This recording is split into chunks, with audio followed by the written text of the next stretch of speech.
We've seen since October 7th of 2023 a new overt antisemitism, a new candor about prejudice against those of the Jewish faith, Israel in particular. Recently, the CNN host and commentary Van Jones said something I found quite astounding. He was asked about the news, and he said that we are ignoring a genocide in Nigeria. That's a legitimate criticism to make. Over 120,000 Nigerians have been slaughtered by Islamic terrorism, but he says that's not being covered because they're not Jewish. In fact, he coined a phrase I found quite disturbing: no Jews, no news. Mr. Jones, let me correct you.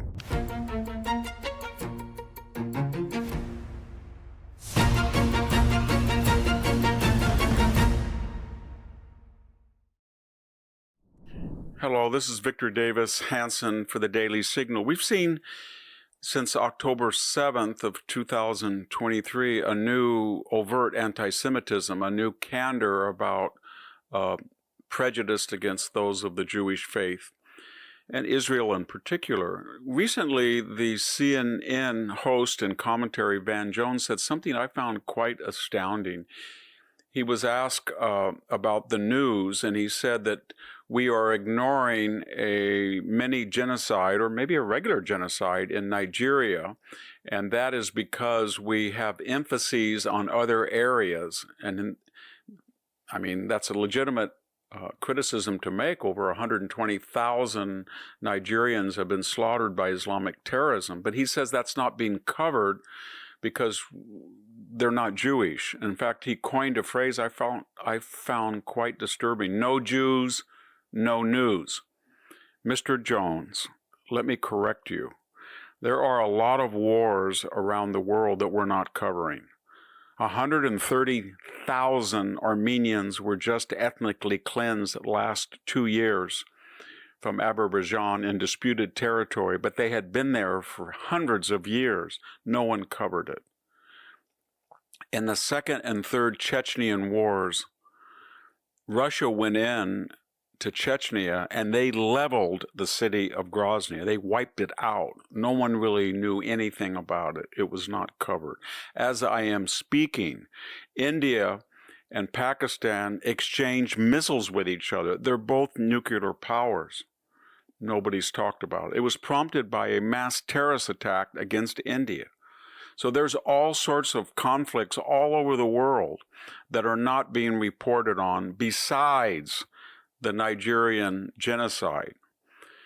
Second, the Middle East is a special place. It is the nexus, the historical nexus of three continents: Europe, Asia, and Africa. It is the home for the three major religions of the world, or at least three of the most important: Judaism, Christianity, and Islam. It has been a historical cauldron of great empires: Alexander the Great and the Hellenistic kingdoms, the Roman Empire, the Byzantines, the Ottomans, the British Empire. This is a crossroads where power and war intersect. We almost had a nuclear confrontation in 1973 between the Soviet Union and the United States during the aftermath of the Yom Kippur War.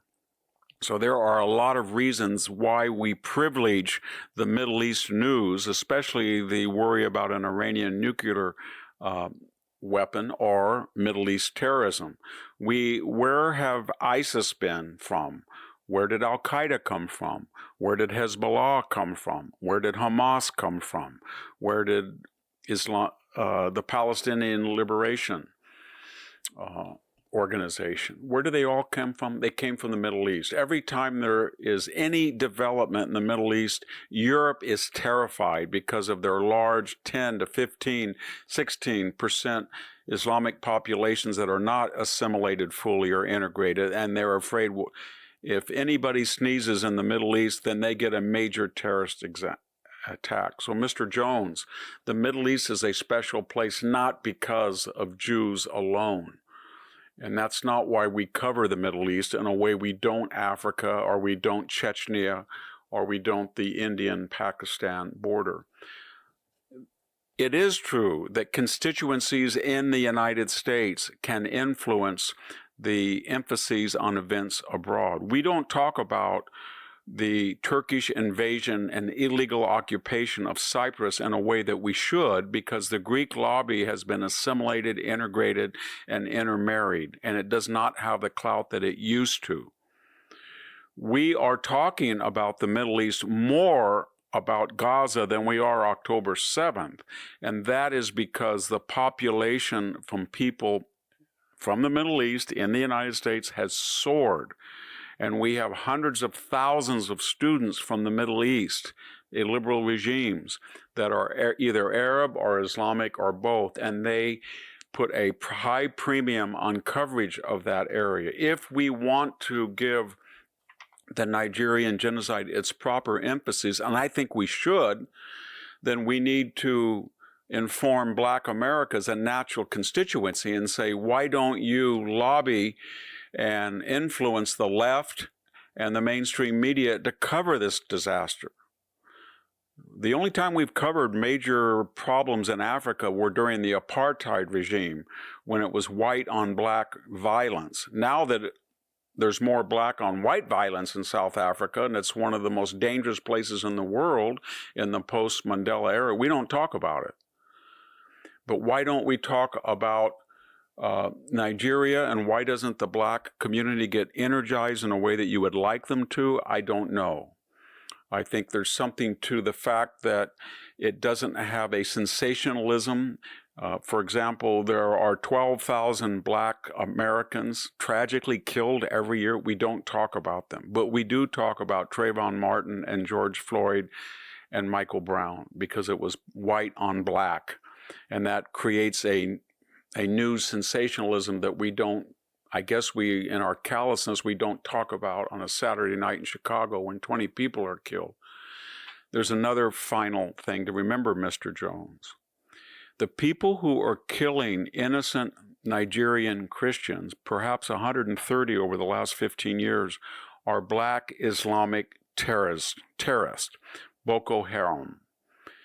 And in the hierarchy of DEI, the left does not criticize groups that they feel are on the oppressed or victimized side of this Marxist binary.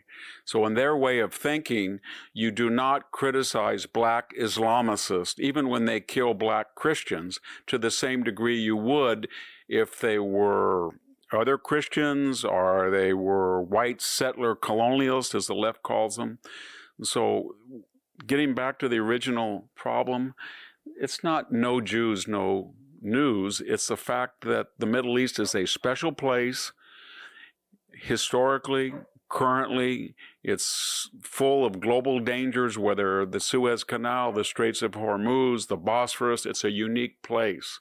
And the reason that we do not talk about the Nigerian Holocaust is not the color of someone's skin. We learned that from Chechnya, as I pointed out, and we've learned that from India and Pakistan. We've learned that from the current violence with Kosovo and Serbia. It's because it does not have the same geostrategic resonance that the Middle East does. If we want to, reboot interest in that terrible catastrophe, then let's get the African American community energized as other ethnic communities like the Arab Islamic community who puts such emphasis on Gaza. Let's do this with Africa, and let's not care about who the people are who are killing innocent Black Christians in the sense that we give them a pass.